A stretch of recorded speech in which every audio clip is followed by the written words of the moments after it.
Good. Okay, good. Okay, so we are here to talk about the maintenance management application within the PeopleSoft Financial Supply Chain Suite. Just to give you an overview, the maintenance management is called a part of the asset lifecycle management.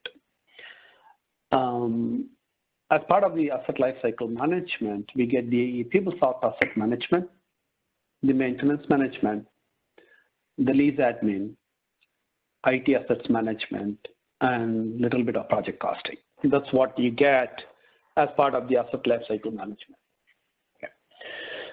The maintenance management has integration with most of the PeopleSoft applications, right from project costing, asset management, purchasing, to inventory and other stuff. There are few modules that are required, and there are few modules that are not required, which are optional, depending upon the features that you want to use in the system. Let me share, give me 1 sec. Let me just try to share content, and then let me see if I can pull up the PowerPoint.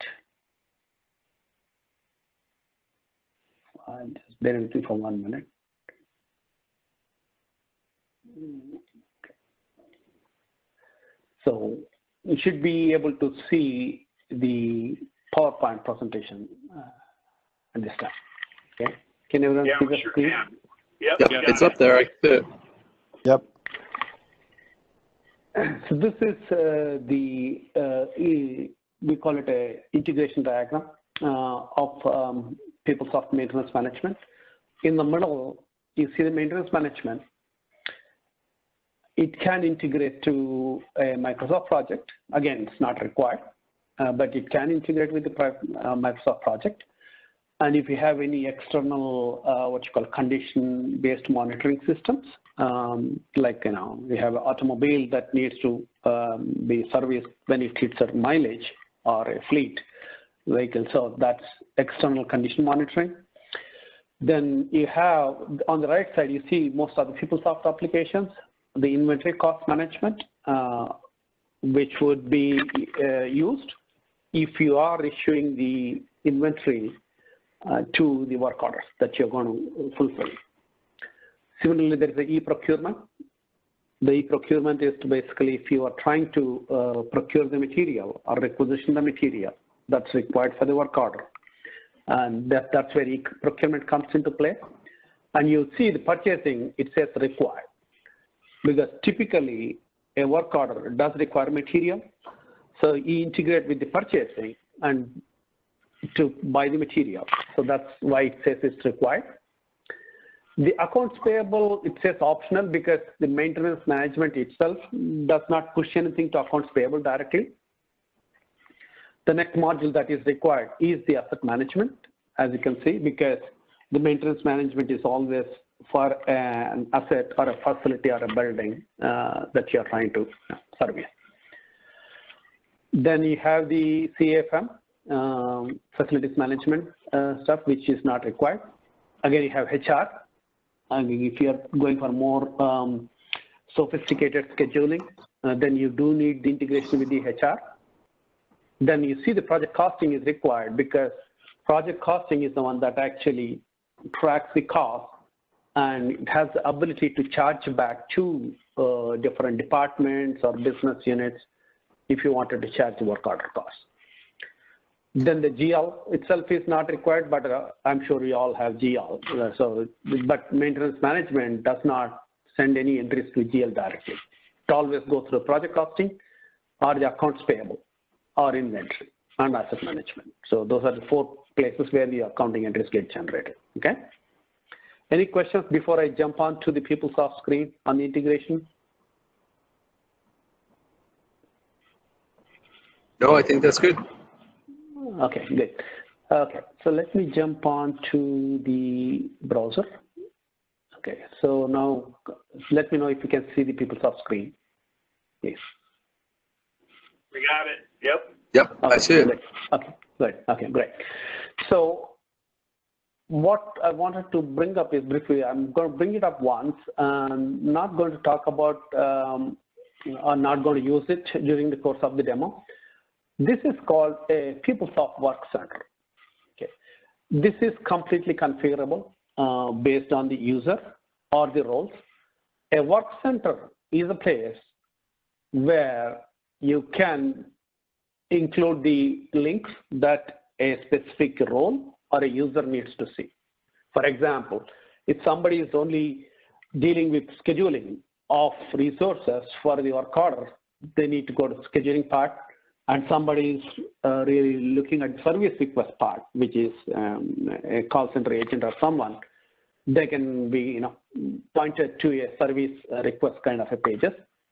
Then again, here you see kind of a dashboard.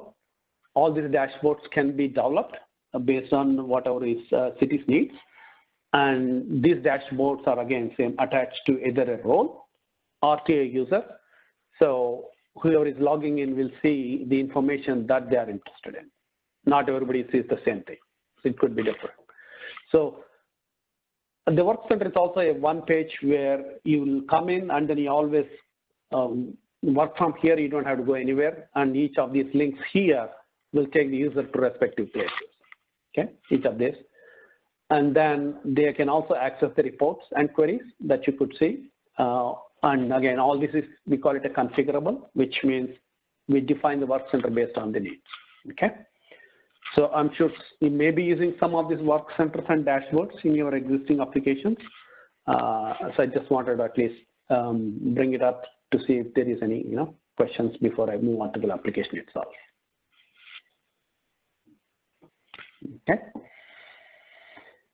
So can somebody on the city side tell us if you are already using asset management and project costing and purchasing? Yes, we're using all three.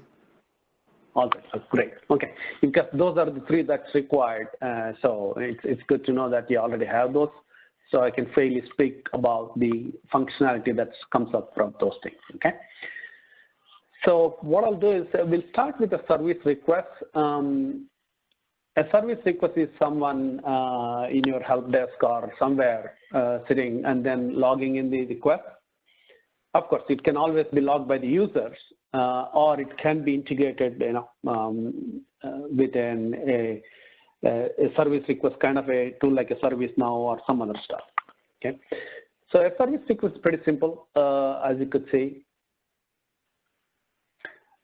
Somebody calls in and says, let's say I want to move my desk or I want to move employees from one spot to another spot. So this is a simple work request that people can choose, like you can have a service request created.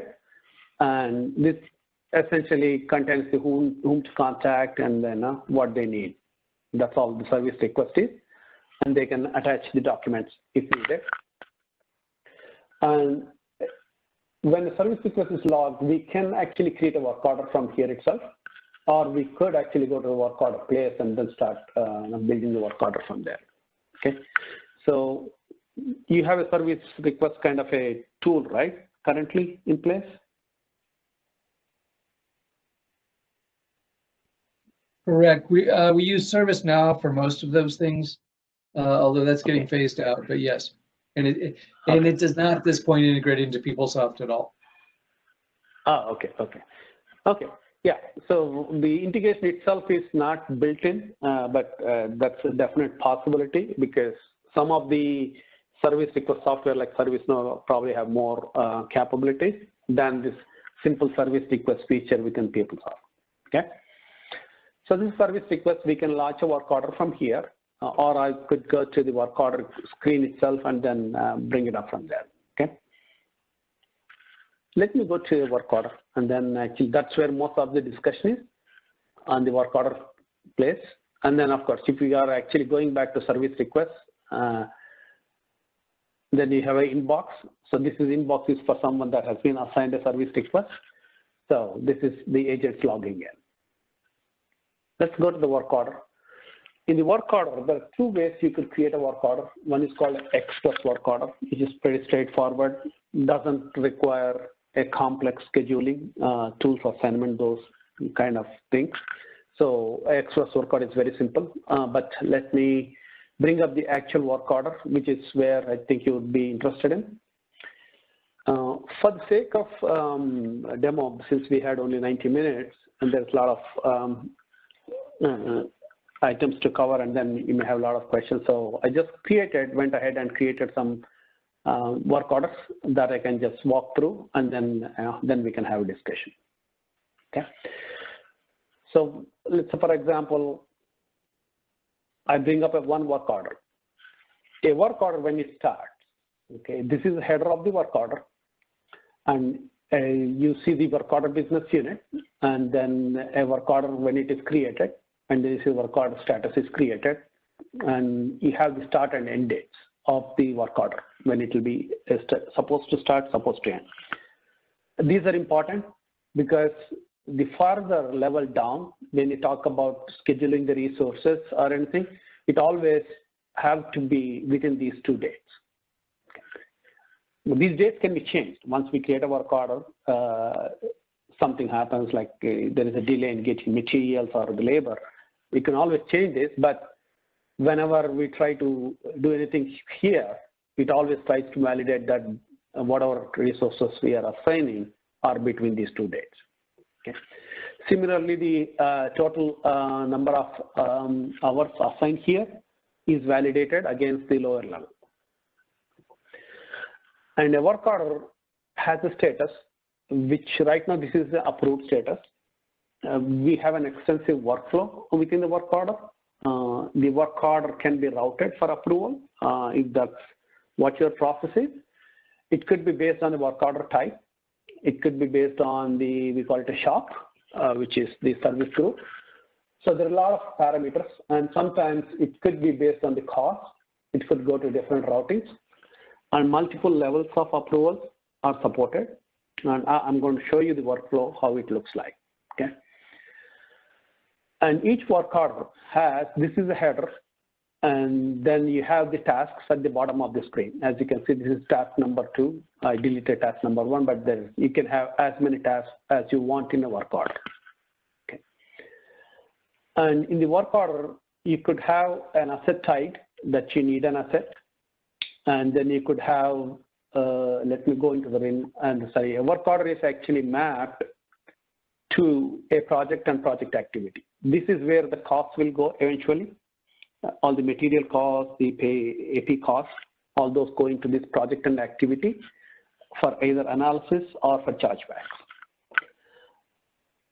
And then you have the higher level timetable. Again, it's defaulted from here to here, and we say how many hours and everything.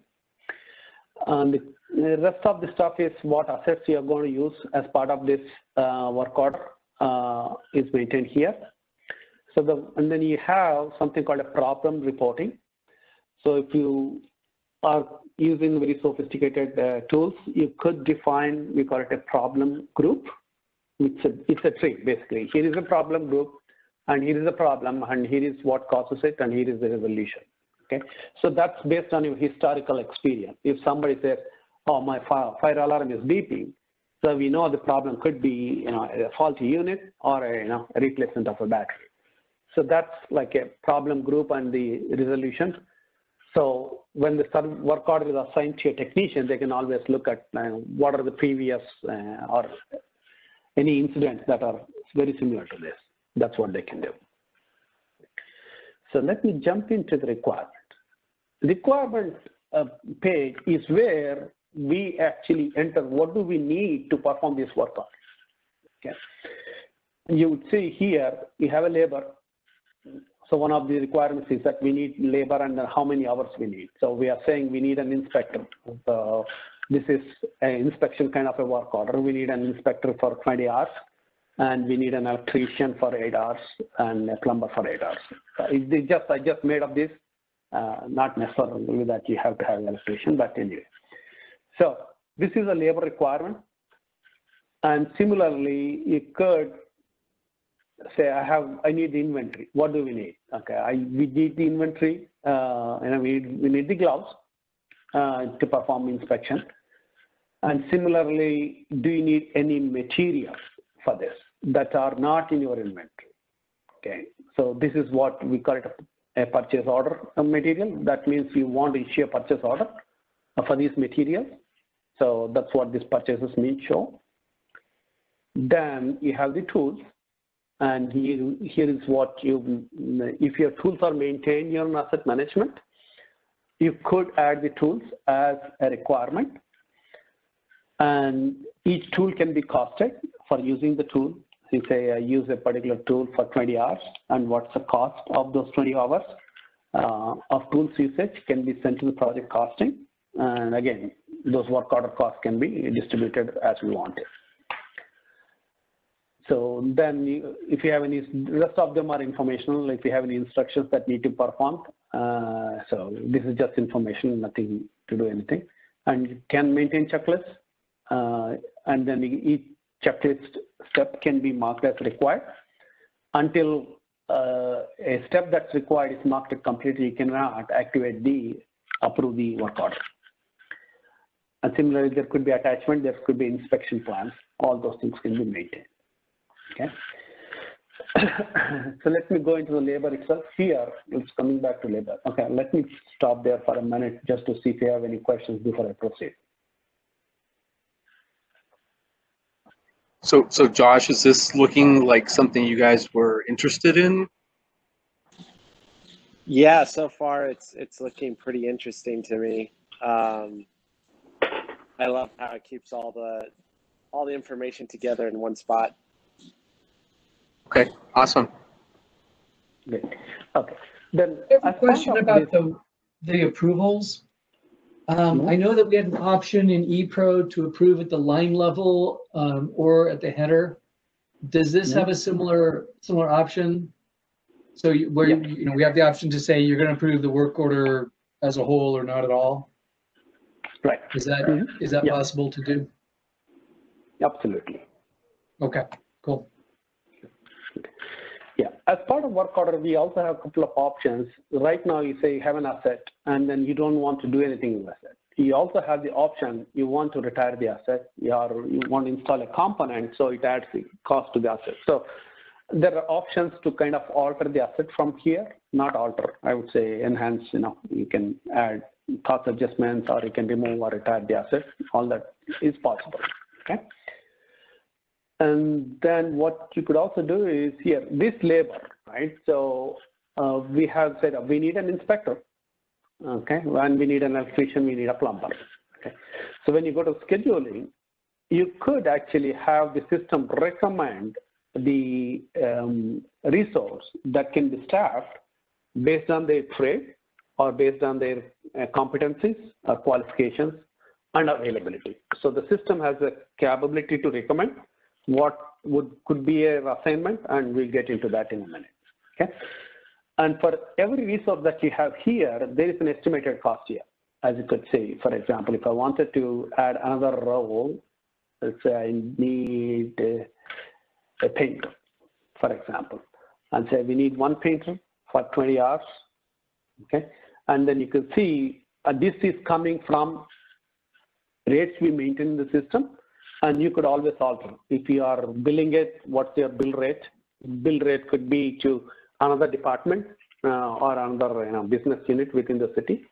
So all that are possible. So the system maintains the cost rates and bill rates. These can be altered as you are adding through this. And then if I don't want to mark up anything, just say I want to stick to a cost rate as a bill rate. That's okay too. So you would see the cost rate and bill rates on for everything. So this is for the labor. Similarly, you have the cost, estimated cost can be seen. Right now, this gloves doesn't have any cost in the inventory, so it comes up as a 0. Similarly, on purchases, if you're saying, I'm going to procure this fire extinguishers, okay, and what's the estimated cost? So here is the estimated cost, okay? So at the end of the whole thing, then we should be able to say what does it cost for us to execute this work order. And you could see on the cost tab what it's going to cost. Then our workflow can be written based on cost also, which means if it is a painter, then you need that to go to a painting service group, and if it is an electrician, probably a different group. And if it is beyond like $5,000, you want a director or someone else to kind of approve. Sometimes you have an approval based on this one, work order type. This is a corrective maintenance. You also have capital improvements and you have a few other things. So the workflow itself can look at all those things, and cost is one of the factors that we see clients using. Or if it is more than $5,000, it needs to have X, Y, and Z approved, this particular work order. So all that is possible. Okay. And then most of the places you do see the attachments. You can have attached the documents as needed, and this is just the requirements tab at this point of time. Okay. And then if the city needs more additional data, we have something called a supplemental data, where another 20 fields that are not displayed on the screen can be enabled based on your requirements, like tag number and other stuff, of course, which are part of assets. Then on the work order, you could also maintain, if you need an asset to execute this work order, if that asset has any downtime, then that can be maintained. You could also look at the warranty claims on this particular asset, because I tried asset 115. You could see what are the warranty stuff. So if the asset is under warranty, then you should be able to generate a warranty claim with the manufacturer or the reseller, whoever it is. Then you could maintain the meter history if if the asset that you are trying to service has any kind of meter that you need to maintain. You could maintain that. Then there's something called a task templates, which means we could create for an inspection. We could say we have a template for inspection. For example, you take this task template and say there are no task templates. I'll show you. We basically say there is a template, inspection template, inspection of a building. Then there is a template that has 10 different tasks. Once we choose the template, all those 10 tasks will be copied over here, along with the required resources for everything. So it makes it easy to create a work order, a complex work order, makes it easy using a template. And for this asset, you can also see what was the maintenance history of this particular asset that was performed earlier. So you could maintain this. Yeah, I can't bring up anything. No, sorry. I hate this ribbon thing. Sorry, just wait 1 minute. Okay. So this is a requirement, and then once the work order is done on the requirement page, the next step is to actually copy onto the schedule. So you want to schedule this work order. Of course, while it's in a requirement stage is where we trigger the approvals. And then once all the approvals are done, the work order status can be changed as assigned, or it's a hold or awaiting schedule. And then once we have the schedule ready, it's ready to be scheduled, we could go to schedule tab. And on the schedule tab, you don't have to enter everything from scratch. It's just a copy from requirements, which means it will take all the resources from the requirements page, which is what we have, inventory, labor, and purchase. It's going to copy over here into this tab. So all that will come through automatically. And then the only thing you say is when is the task scheduled to be done. So you could always say it will be scheduled on X, Y, and Z dates and date times stats. Okay. And then in the schedule, you could additionally, yeah, right. Was there a question? Yeah, it sounded like maybe there was a question. Did anybody out there have one? All right. All right, they're getting shy now, Lex. I guess not. No, I don't think there was a question. Go ahead. Okay. Thank you. All right. Sounds good. Okay. Yeah.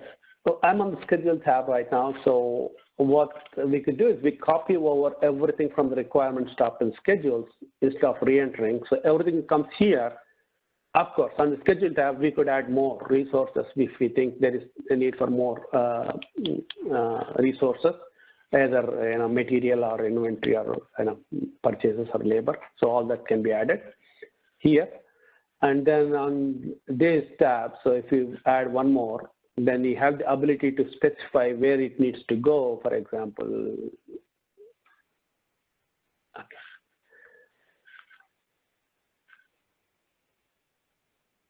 Okay, let's not do that. So you have the distribution link will actually allow you to kind of enter which department should be charged for this cost. All that will be there. Okay. Then if you have assigned a resource and if you wanted to cancel the labor assignment, you could always do this. Okay, the cancel. And the other ability that you have in this is automatically, if you were planning to buy anything, like you want to issue a purchase order, so go on the materials tab, the purchase order on hand, and you could see here, right now, it's in new stages, like work order PO, right now it's in new. So you could add load purchase order. So what this does is, it sends the data. So it basically says we need to buy 10 fire extinguishers. Okay, and it's going to create, we call it staging in purchasing. So it stages the requirement, and there are a couple of processes on purchasing side that you run, and it would then create a purchase order. Okay, and then as part of telling the purchasing what needs to be done, so we are saying, okay, it needs to go to this supplier, and this item is from this, and here is where it needs to be delivered. So all those things can be specified in the work order itself. So when a PO gets created, it's going to create the PO on a supplier 72 and for this supplier location, and with this as your delivery address. So once I do send it to the purchasing, right now it says new and say load purchase orders, and you see ready to stage. Once it's ready to stage, you save it, and you could see it's in progress. Now this row has now been staged in the purchasing module, and the buyers will come and pick it up and then create a purchase order. You could always say the delivery instructions. So you could always mention this, and this gets carried over to the purchasing as a receipt note that it needs to be delivered to me on between so and so date and time. Okay. So that makes it easy. That's the purchasing part. If you are actually using inventory, and if you need anything from inventory, again, same thing. So if you say, check the item availability, and from here, you can generate, we call it a pick plan in the inventory, which is telling them where to pick up the item. And you could actually, these are the inventory from the maintenance management itself. So here is a reserve button that creates the reservation on the inventory. Yeah, so this is Tom. That was actually a question I was going to ask, because I was wondering if I'd missed that step. But you have to actually have inventory implemented to be able to check that before you place a purchase order, right? Purchase order does two things. Okay, let's back up for a minute. Okay. If I say a purchase order, let's say I wanted to buy a fire extinguisher, and let's say I had an item ID here. If we had that, and if you were using inventory, depending upon how we have set up the, we call it a sourcing requirement, it could direct the material requirement to inventory if we have the inventory available. And if you don't have the inventory available, then it could send it to the purchasing. Okay, one of those two routes. It takes two routes. Okay. When we talk about purchasing, it could be routed to a requisition, or it could be routed to a purchase order. That's again a configuration that we do. So if you say, I don't want anything to be bought directly by a buyer, we still want to have a requisition approval. So by someone, then we can, this instead of add purchase order, then these buttons will say, oh, add a requisition. So once I configure that to go to the requisitions route, it will say add requisition here.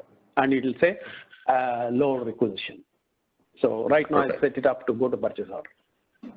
So Josh and Peter, I know you guys have a warehouse out of aviation, but I don't think you're using the inventory module for tracking any material there. Is that right? Are we just using that at the main warehouse? That's correct at this point. We've had some preliminary conversations about setting up a facility for aviation. And were we were we to do that, that's probably something we'd have to do because I think they've got distinct part numbers and stuff like that that doesn't tie it all to our general inventory.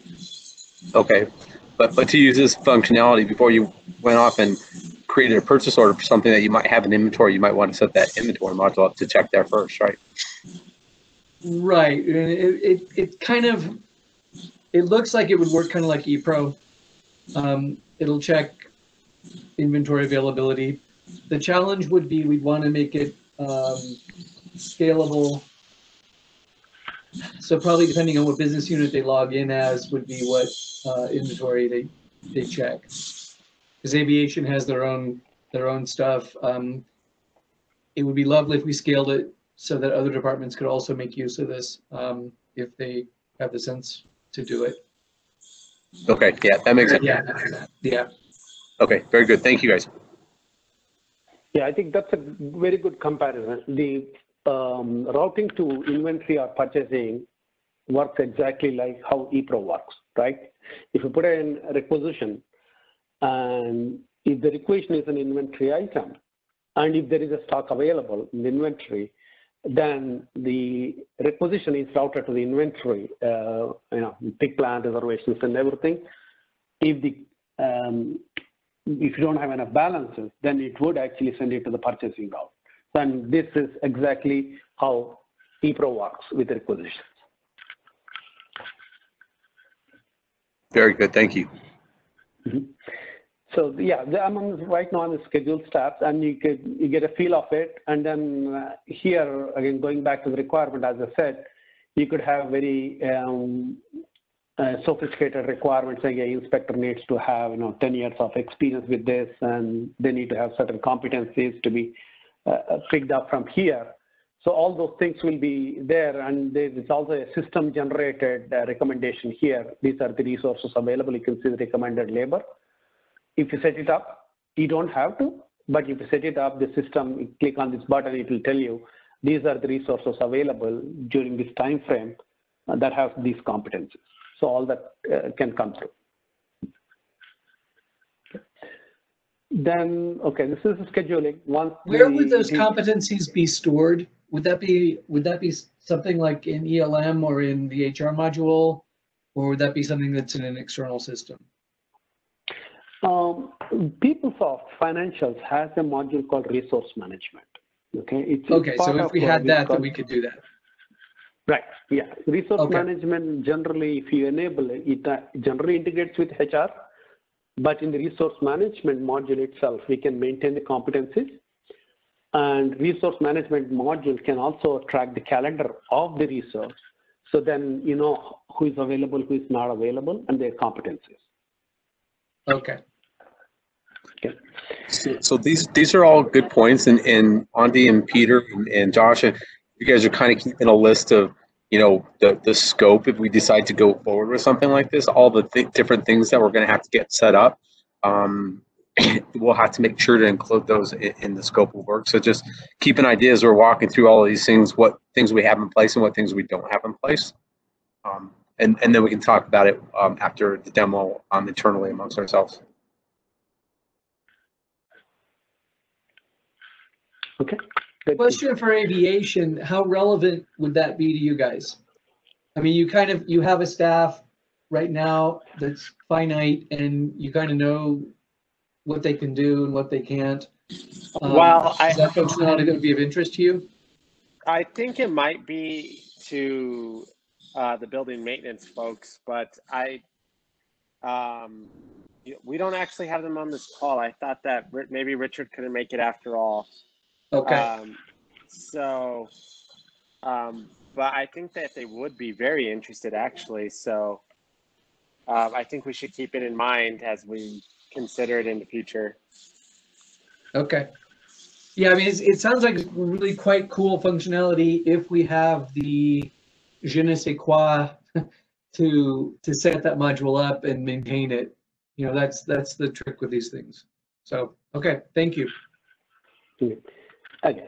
Yeah, as we said, we need the asset management purchasing in general ledger and the project costing as required.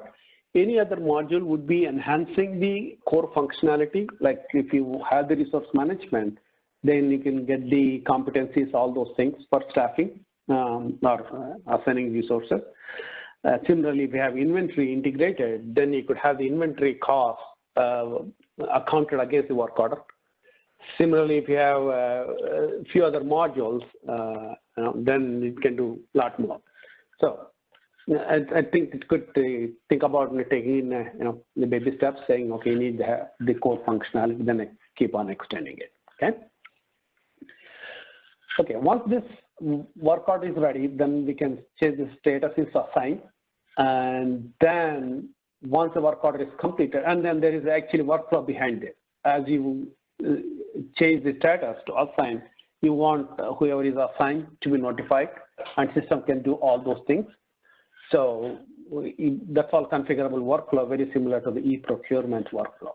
Okay, same concept. So you assign the work order, and then once the work order is complete, then the users can come here and actually enter the actual cost. Okay, so the actual cost itself will be based on whatever is in the schedules. All those will be copied, and if you have any other additional cost that you want to account, then you can always account for it. Okay, for example, if I say,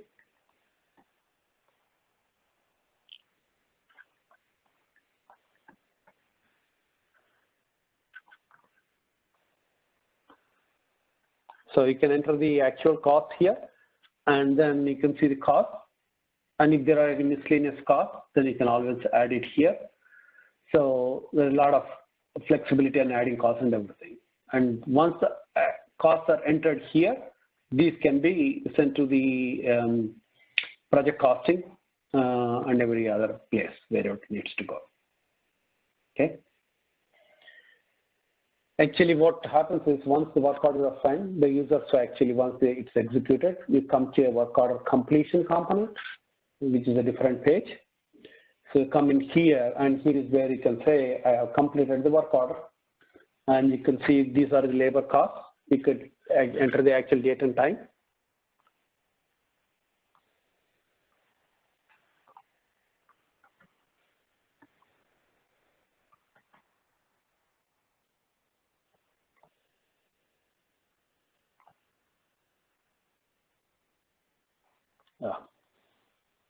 Sorry.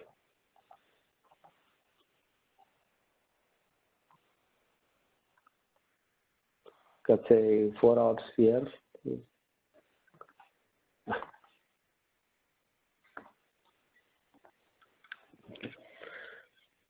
And then okay, here are what we are recording the actual hours, and then similarly you have the materials, the actual materials that you have used.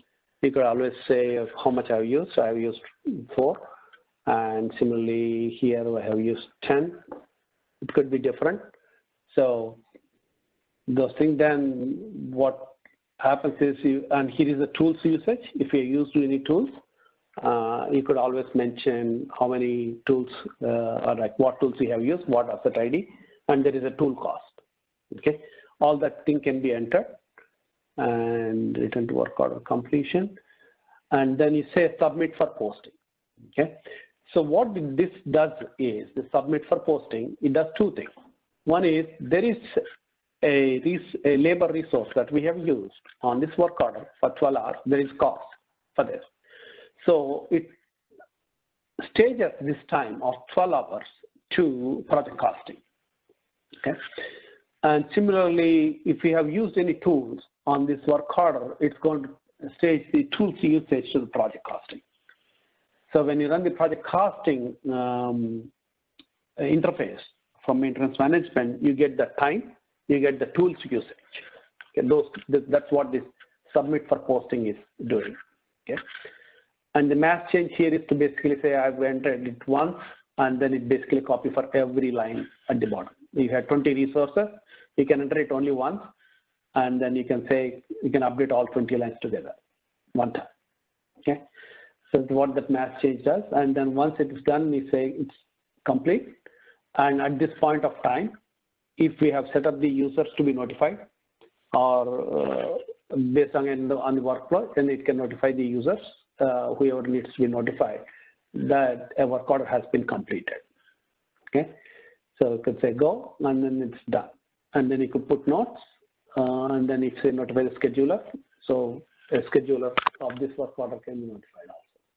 So all that fancy workflow features are there.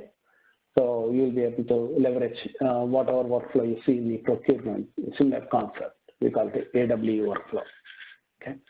Is any of this going through commitment control, or is that going to be happening? Like if it gets pushed into purchasing, that's where the budget checking would happen. Right now, the work order itself is not budget checking anything in the commitment control. So if you are buying the materials, the purchase order or requisition that gets created has to go through its own budget checking, and I'm sure it does. And so that's where it happens. For the labor resources, there is no budget check happening here because it's all estimated cost. I'm sure you are paying the employees already. So budget check is integrated, I should say like this. Commitment control is not integrated with maintenance management for budget checking. Okay. Okay.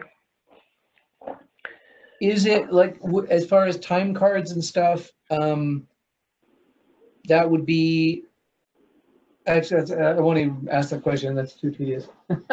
But just in terms of when somebody's recording their time, they would have the ability to, I'm just wondering if there's any integration between, or possible between, yeah, I mean, we have projects, they would show up in people's time cards, never mind. It's a dumb question. Yeah,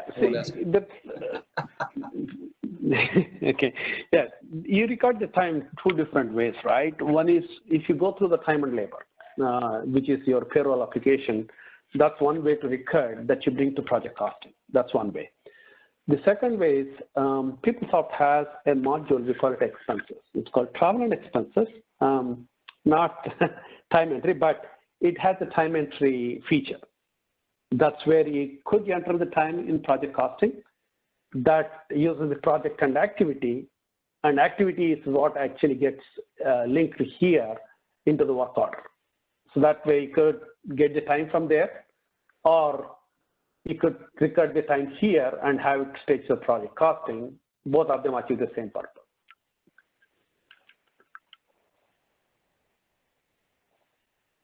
Okay. So this is the Randy here, real quick. Back to commitment control, and I'm going to flash back to what you talked about in accounting, right? That this module doesn't do accounting entries, which I think is why it doesn't do commitment control entries either, right? It relies on all of those sub modules that it's pushing data through to handle the accounting, and that would include the commitment accounting as well. Right. Yeah, that's essentially what it is. It's not directly triggering because the only thing it requires is the material, and the purchasing and the inventory are already tied up there in the commitment control accounting. That's why they did not introduce commitment control in the work order itself. One thing we have seen clients doing it, if it is really a capital, and actually I'll show you, let me just actually, which was talking, let me actually pull up a capital work order, okay? So you could see, I have enabled the workflow for a capital work order. Let's see, let me go to the work order type. This is the capital work order. I don't want to execute in capital work order without getting approved, okay? And you could see this capital work order, and you could see this is the procurement workflow that you see. We call it AW workflow, and the same thing. So instead of commitment control, if you want someone to kind of check the availability of funds for this work order, then we have to use this workflow, kind of someone approving this as a gatekeeper of the cost. And that's the route we can take.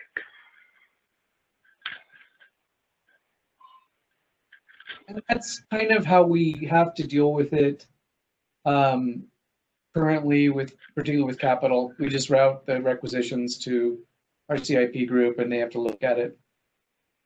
So that would work for what we're doing. Right. Yeah, same thing would work. If you were actually directing all this stuff into the requisition, then because the requisition workflow or the purchase order workflow is on top of this, right? So whichever route you take, and it will still follow the same path that you are following if you are using a requisition route. Cool. Thank you. Yeah, and then I'm sure in the procurement you are familiar with how all these paths and start new path, all that stuff. I'm not going to talk about it. It's the same concept. Okay. Then you can print the work orders. The reporting itself is not quite significant, but we can write our own dashboards, reports, and everything. There is a work order report that you would see. Let's see. This is a kind of a work order report that shows what the work order looks like and the notes and everything that gets printed. This is a delivered report. And so this is what's available. Then there is also a material readiness report that you could see saying if you have a requirement of material, then you can always run a report just to see whether the materials are available. And one thing that the system can do is it can peg the material on the work order, which means it can look at the outstanding orders in your purchasing and inventory. It can say, oh, we need X amount of materials from the outstanding purchase orders that are not yet, received by the city. So the pegging is possible if you enable it at the inventory level. Okay. Yeah, so this is a capital work order. Again, as I said, you can enable the workflow based on the work order type. It's typically what we do, what we see, and the cost, and then of course the shop. Okay. So I'll just stop here for the work order. Then I want to talk about the preventive maintenance stuff, and then I'll leave it for the questions, okay? Any questions, let me know before I go into preventive work orders, okay? Anybody have more questions on work orders? I have a quick question. This is Andy. Mm-hmm. You talked in the beginning about charging to the project, and then you would use project costing to charge the departments, right? That functionality, is it done through funds distribution or allocations or something else? There are two, it's not say two, there are multiple ways to do it. One is the fund distribution, right? So if you are doing a fund distribution, that's one way to do it. Sometimes, let's say, it's in the same fund. Let's say it's a general fund. We are executing this work order, and it's in general fund. But we want to charge, like there is an admin wing of the, there is a building that just has, the administrative department like finance or HR. So you do want to charge a HR department for the work order.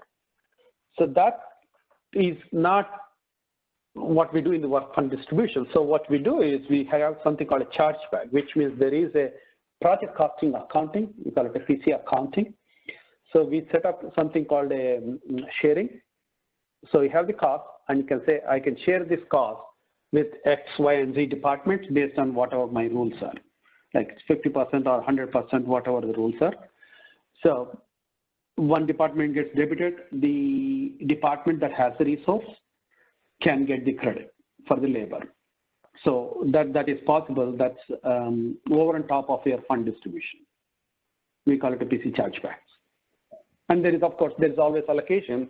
You can write in PC allocation to move the cost around. That's also a possibility. Okay, so I'm hearing there's 3 different ways. Mm-hmm. Yep. Okay. Thank you. Yeah. You don't right now use the labor distribution or labor recharges in project costing other than fund distribution, right? Correct. Yeah, okay, yeah. We have done it other places where there is an internal project cost distribution. Like we have done one for a hospital in California, so where we do actually take the project cost and distribute across the departments without using fund distributions. Okay. Okay. All right. Thank you. Okay. Okay. I'll just briefly jump onto the preventive maintenance because that came up last time. The preventive maintenance thing, and then the approval. We briefly talked again. Since you already know the procurement, I'm not going to elaborate on the approval process. It's the same thing. So next is the preventive maintenance. In the preventive maintenance, what we could do is we could have a preventive maintenance schedule defined in the system. And then the system can actually give saying, okay, this is just one example I created. What I said is for every 2 months, then we have the windows, external windows to be cleaned, okay, maybe 2. Too frequent, maybe. But anyway, we are saying, okay, between these 2 days, between January and I think the schedule, okay, we'll see. Yeah, every 2 months for 1 year, we want a preventive maintenance to be done. Okay, this is not the greatest example, but we want 5th day of the month or whatever. So what we could do is we could have the system generate a preventive maintenance schedule. Okay, and here is where the cost will be accounted, and this is starting from January and every 2 months is what we want. And if you have any blackout dates, you can maintain. So this is how you can maintain a preventive maintenance schedule, and the system can automatically create the schedule or a work order based on this, preventive maintenance schedule. Okay, and once it creates the work order for this preventive maintenance, it will always be, like the work order that we have seen earlier. And again, here same thing. We have more options. So you could have the primary schedule and secondary schedule and everything. So you could schedule by a specific day or on demand and weekly or daily or whatever is your requirement. Again, it has the same approval mechanism. You could have the preventive maintenance schedules created, and that can go through the approval process. And then the same concept of approvals will be applicable for preventive maintenance also. Okay.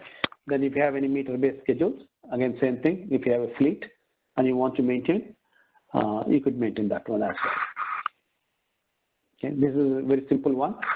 Similarly, what you have is in the preventive maintenance, you have a loops. Okay, you can create a loop schedule. Okay, if you have a group of fleet, or like I shouldn't say group of fleet, you have a fleet, and there is vehicles in each of those fleet, and then you can set up a loop schedule. So that goes to each vehicle and based on the mileage or whatever. So you could actually have a schedule issued, a work order issued for each of those vehicles within the fleet. Okay, and you can also have a location-based schedule, like you have 4 or 5 buildings in the campus, and then you want to have a location-based schedule. That's also possible. And eventually, all this preventive maintenance will result in a work order that we just saw. And then at that time, once a work order is created, then you can actually go ahead and add materials, whatever you need, and then assign resources. And there is actually good, what you call here, wanted to see there is a report that you could actually, you see the projection summary. So you want to see the projection summary, what are the preventive maintenance schedules that you have. And then you can say, okay, this is the preventive maintenance schedule that we have. So you see January, August, October, December. So you see the schedule. And then you know what schedules are coming up. And then you say, I want to create a work order for this schedule, the 622 schedule, then you create a work order for that coming from the preventive maintenance.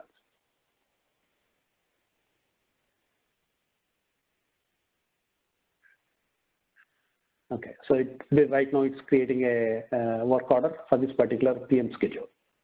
Okay, so there is a report that actually shows what is the preventive schedule looks like when you run the process.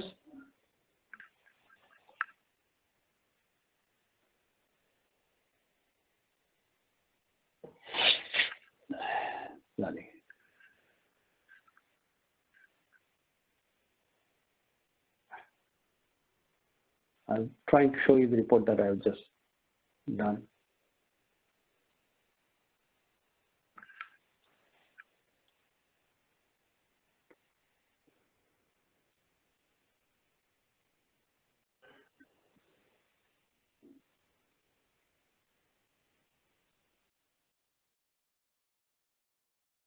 Bear with me for 1 minute.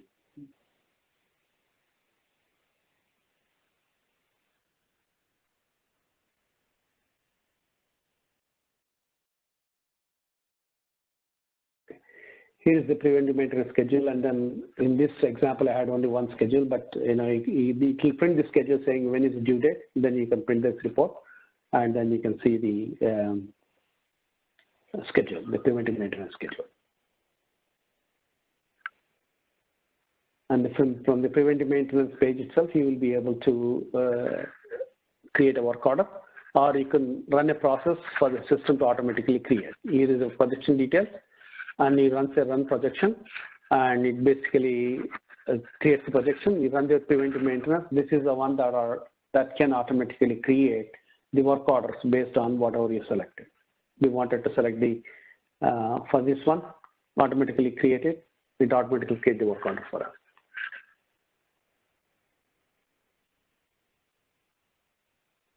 And as you can see, I ran it a couple days back, and then it created 2 schedules, and one work order was created for 2 schedules. So it's there. So what it does is the preventive maintenance schedule, it leverages the asset management data, and then based on that, it can say it needs to be done every 3 months, 4 months, whatever we decide. So the system has the capability to generate the schedule and then a work order if we decide to go that route. Any questions on the preventive maintenance before I just bring up a couple other things? So Josh, I'm going to just ask you again, and maybe you're not the right person, but do you guys have a need for preventive type maintenance? Can you think of areas where you might want to use this? Once again, sorry, I had a call from the director a second ago. So I think that this would be something that we'd be willing to use. I know that they're looking into trying to do something just like this. So totally would be interested. Okay, thanks. Yeah, good thing is it can automatically create the work order. All the information goes through there. You have a report to manage, and this can be automated further. Like you don't have to manually create the work order. It can take and then create it.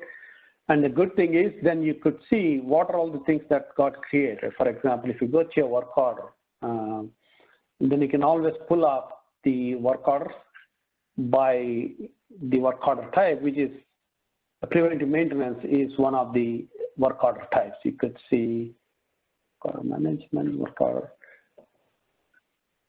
You could say, give me the work order type of preventive maintenance. Where is here? So if you say, give me the work order for preventive maintenance. Hi, Chris. Is Marcus in? Okay. Yeah, hello. You can't hear me? Hello? Yeah, we can. Yeah. Can you hear us? Oh boy, I'm not sure who that was who was trying to talk. Yeah. Actually, I believe it was Jason. I can hear you. Yeah, I don't know who that was, guys, either. So, hey, Lex, do you want to keep going? Keep going, right? All right, yeah. Okay. Okay. So yeah, this is the preventive maintenance work order created through the preventive maintenance, and then you can see the PM schedule ID, the preventive maintenance schedule ID. It's mouthful saying preventive maintenance, so I'll say PM. Okay. You see the PM schedule ID here, and then you can always refer back to this, and then this work order. Once a work order is created, again, same concept. If you wanted any workflow routing based on the work order type, that can certainly be done. And you have the same ability to everything. And then you can see what work orders got created for this asset. And then you could see there are 2 work orders that got created for this asset. All the information, there is a corrective work order, which I created, then there is a preventive work order that got created. So you could see all that history within the work order page itself for that particular asset. And then you could see what's happening with each of these work orders, which is a good thing. Okay, so let's see. Okay. So that's that. Then what do I have? We talked about, okay, so work order, service request, execution process flow. And, okay. So I think the last thing that I wanted to actually talk about is something called a express work order. Express work order is a lighter version of the work order, so you use it generally when you don't need very complex resource assignments. Okay, and it's very light, but it's the same. It hits the same tables as you can see here, and then you say enter resource, then you could enter the inventory requirements. Generally use it if you don't need the resources, the labor resources. Okay. And the same concept like materials and inventory, all those things, purchase and inventory, but no labor on this particular screen.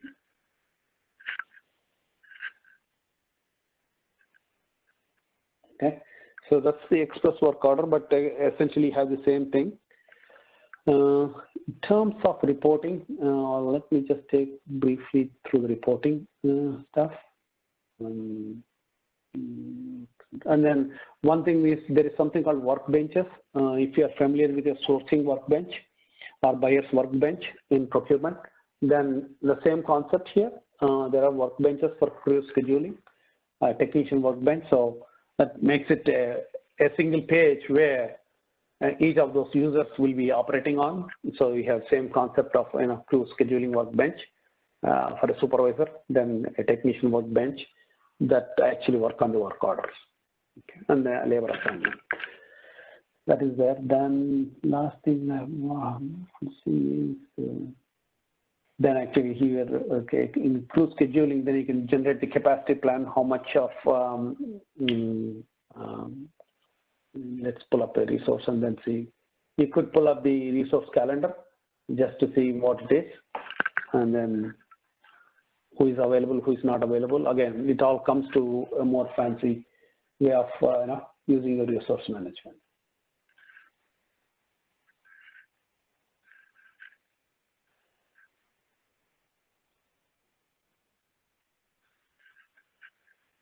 Okay. The schedules may not have been developed, but we have the ability to look at the crew schedule if you have defined crews. So you attach each employee as a member of a particular crew, then you can look at the schedule of each of those crew members. Last but not least is a report, then I'll leave a few minutes for question and answers. Let me go back to the inquiries and reports. And then you can see there is something called a crew schedule reports, and there is a asset maintenance history report, and then cost inquiry, then you have a work order history report, and then there is a chargeback history report, and then the material readiness report that we just saw.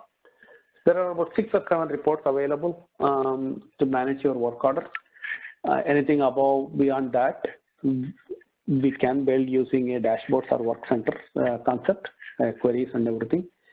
So all that is what's available. I'll just take back to the work center. If you are using any work center, you are familiar with what this one is. So we could develop these dashboards and work centers as based on your needs. Okay, I think that's pretty much is what I wanted to cover. I'll leave the open the floor for questions and answers. Maybe Randy can just take over from here and answer questions. Yeah, let's go ahead and open up your mics. I don't think I can unmute you all. I think, well, actually I can. If it's okay with you, I'm going to unmute all and then just shout out the questions. And then Marcus and Andy, I see you put yourself back on. Go ahead and put yourself on if you want to stay on mute. What do we got from questions from the team? So, Josh, is there anything that you were hoping to see that you didn't see in this demo? I know they're recording it, so if you're missing a couple people, we might need to share the recording with them so they can see what's available. But is there anything that's Right. missing? Not that I can see. I really do think Your that call has been forwarded to an automated voice messaging system. somebody put us on mute. Araceli Sanchez. Is not available. At the tone, please record your message. When you've finished recording, you may hang up or press 1 for more options.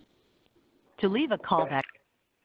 Yeah, it was Jason. I put him back on mute. That was an experiment that failed. Sorry, Jason.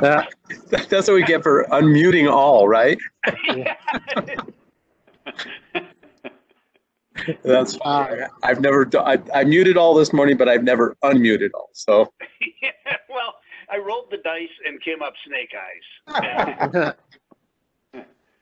eyes. Anyway, I think that if you guys could give me access to this recording so that way I could forward it on to the people who need to see it the most other than myself, that would be awesome. Mm-hmm. But other than that, I think you guys covered everything that I wanted. It's actually better than I thought. So awesome. It's good news on my end. Yeah. Fantastic. You will get the recording. It can take a couple of hours to process, so I'll just keep an eye out for it. Probably some point tonight, I can shoot it out to all the participants. Yeah, that's perfect. Peter, Andy, Jason, all our ERP folks. I mean, you guys have seen a lot of stuff here. I know you asked questions along the line. Any questions about integrations or interfacing with different modules and anything else that you haven't already asked? No, I mean, we need to find out if we do own those modules, the resource management and preventive maintenance, that they seem promising, but not necessary, I guess. And from what I'm seeing, I mean, it's pretty cool. It's nice that it integrates with everything else, but we can only imagine it's a big project by all means. I think all the ERP staff would agree to that. There's a lot of integration points and new functionality that we haven't seen before. And the good news is we do know a lot of these modules inside and out, so that's the good news. But it's still the integration part of it. I'm sure. I think what's gonna trip us up is our business processes that have been built around not being integrated. And I think that's what we found out with ePro, that it's a little trickier for us to say, yes, send everything over to the asset module. And I think this might, I think it's going to be getting the integration to work with the COA business process, which probably wasn't built around any integration. So that's going to be the tough part. And it is a large project. And that's just something, a cautionary thing for aviation to know. It's going to be a big deal. And that is with, we're not looking at building interfaces. I mean, it's still going to be a big deal, particularly if we end up setting up a new facility for aviation inventory. Yeah, which we should do if we're gonna do this. We should do this. We should do it that way. Yeah, and forgive my ignorance. Do you currently use project costing? I know you've got grants that you use it for. Do you use it for capital projects? Yeah. Yeah, we do. Okay. We do use it for capital projects. And so you do have the experience to take from project costing into asset management when you place it into service? Not to its full potential. Okay. I was going to say, it depends. How comfortable are you with Excel? Well, let me put it this way. I'm a CPA, and I think that is now a section of the CPA exam is Excel. Nice. So but I mean, I think the problem we have historically is we underuse a lot of the functionality of PeopleSoft, and we build business processes that are pretty manual. And I think we would encounter some of that in trying to implement this as well. Yeah. Ellen, are you still online? Yeah, I'm still here. Yeah, so Andy, which were the modules that you were wondering if we have already licenses for? We're already Well, licensed. the two modules I heard were resource management and preventive maintenance. Yeah, I can see. Preventive maintenance is a feature in the maintenance management module. So the only thing that you probably are not using currently is resource management. Okay. I think we talked about inventory. Do you guys have inventory? Yes. Yeah. Can you look into that for us, Alan? The resource management module, correct? Yes. Yeah. Yeah, I can do some research on that and get back to you on that. Awesome. Very good. Thank you so much. Yep. Any other questions, Albuquerque folks? Not on my end. Hey, Lax, thank you so much for the presentation. Marcus and Randall, thank you guys for putting this together, and Alan for making the connections. I think our next steps is we need to go make sure we have the right folks from the aviation group tied in to the scope of what we're looking at here. We want to make sure that it fits and figure out how big the scope really looks, because you've heard today, you know, everything's not completely set up. We're not utilizing everything to its full advantage. What work is going to be taken on our side, and so we got to iron that out before we come back to you guys. All right. Okay. Sounds like a plan. Well, we're here anytime you need us, and you know, happy to talk to you about, you know, what an implementation could potentially look like as well from a timeline and resourcing perspective. So anytime you have a question, you know, please reach out to me or to Randy or to Alan or Lex or or to any one of us. But, you know, happy to help with this stuff. So I'd like to hear what a typical implementation looks